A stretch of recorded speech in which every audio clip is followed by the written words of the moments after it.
an old classic. It's not a problem that you. This is not an easy problem to solve. Like, Right. I mean, I think the best combination of this is educate people on what they should and shouldn't do in charging their battery. You know, give people like best practices. I don't know, like it would be nice if you charge it in a bucket full, around a bucket full of sand or some shit like that. But even that, or charge it at low amperage so that you can charge it in a bucket full of sand, but not have to worry about thermal runaway from the battery getting hot. Let's say don't. What else is there? Like, you know, repair shops that are licensed but they get, even to have that, then you need to figure out to lower the cost of commercial real estate so people are not doing it in an apartment. And above all, honestly, you wouldn't have at most 99% of these problems if the batteries just didn't suck.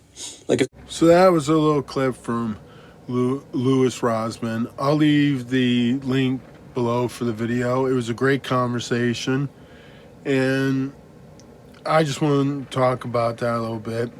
And I think this is a part of, can you ride all year? Yes.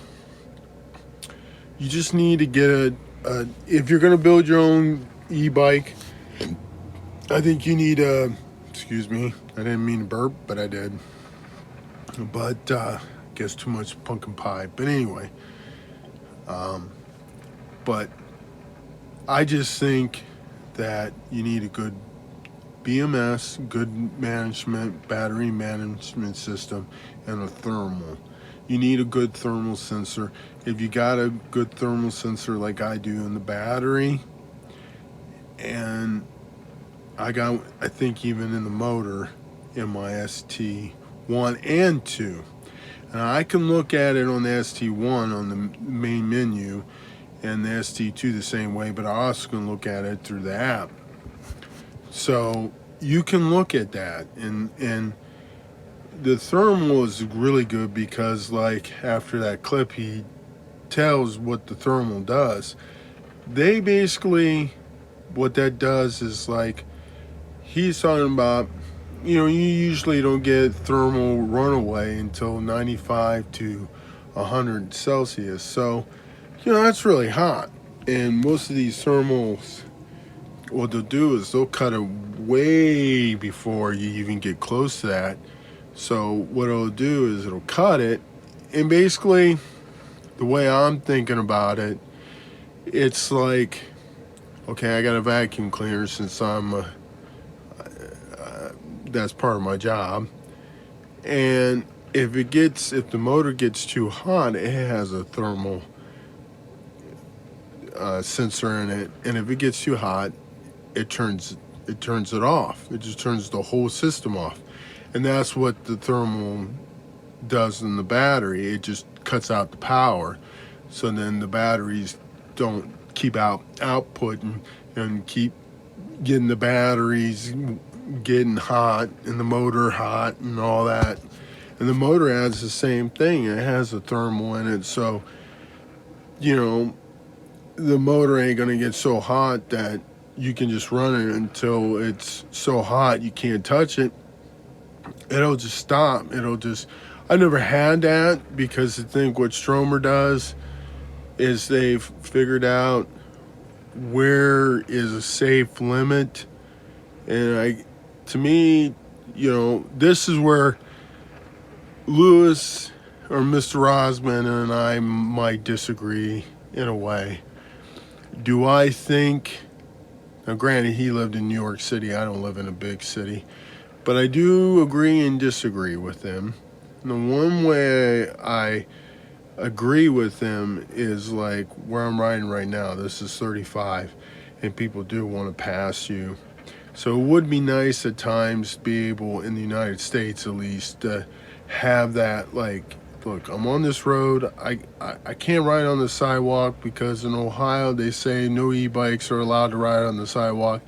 And so I got to ride out on the street. It'd be nice if I could go 35 miles an hour for that short period of time. That would be nice. So I can keep up with the traffic so the cars don't feel like they have to pass me. And, I have to say, in my town, people are pretty good. I haven't really almost got hit or anything like that. A couple of times it's come close, but Not too bad. So I agree with them on that, and then I kind of disagree because of where I live.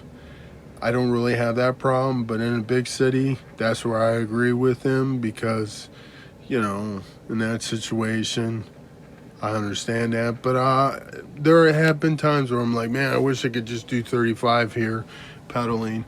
Now, where I disagree with them is he doesn't like pedal assist at all. So, and I don't think he really cares who I am. No, I disagree with him on that. It keeps me going. I have cerebral palsy, and it's helped my back out a lot, and it's helped my legs out, and it's helped my right side out. So, you know, that's probably where we disagree on a little bit. But I don't think that bikes that have throttles should be, they should be against the law. I don't. I think that if you can get an e-bike with a throttle and it goes 35 miles an hour, hey, it's not, it is an e-bike, but it's basically a moped, let's be honest. I mean, if you're not pedaling, you're just sitting there, hitting the throttle going 35 miles an hour. But I do agree with them on a little bit. It is nice to have a throttle like on the lights, to just hit the throttle and then you can start pedaling. And I think that's probably what he mostly means about the throttle. But other than that, I'm pretty much agreeing with Mr. Osmond here. But yeah, you can ride all year. You just gotta stay warm, dress warm, and just watch the weather. And if you're thinking about buying your own e-bike, there's Louis Rosman here. There's Grin Technology. There's Johnny Nerd Out. He's pretty good. But I'll leave a link to this conversation because he's a big proponent. I mean, he really is a supporter of e-bikes. And so I don't think he has anything against me riding my Strom ride. He probably could give a crap about me, but he makes a lot of good points, like he's talking about like if they made free charging in New York City. Well, on e-bikes, all these bikes, they're none of them are like a Tesla where when you plug it in they lock.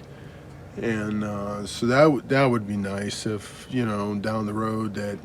But I understand why. Like I kind of like the way that my bike is, because if you kick it, I always kind of thought that was kind of silly, because I'm like, well, you just put it somewhere so if like if you're gonna trip over a cable, I mean, where the heck are you parking it at? So, but I do like that. But I'll leave a link down below for that. But I just wanted to share my thoughts. Yes, you can ride an e-bike all year and even in the cold. And anyone that says that you can in the United States, I don't want to say you're a wimp. That's not it. You can. You just got to dress properly, and that's it. Because I ride all year. I like the cold. I can't take the heat, but I ride in the heat too. So just, that's what you got to do. So just dress properly. But I'll leave a link below on this conversation. It was a great conversation. I think anybody that watches my channel might want to hear what he has to say. Or you don't have to. So I'll leave it like that. Hope you guys had a great Thanksgiving, and I'm out of here. Bye.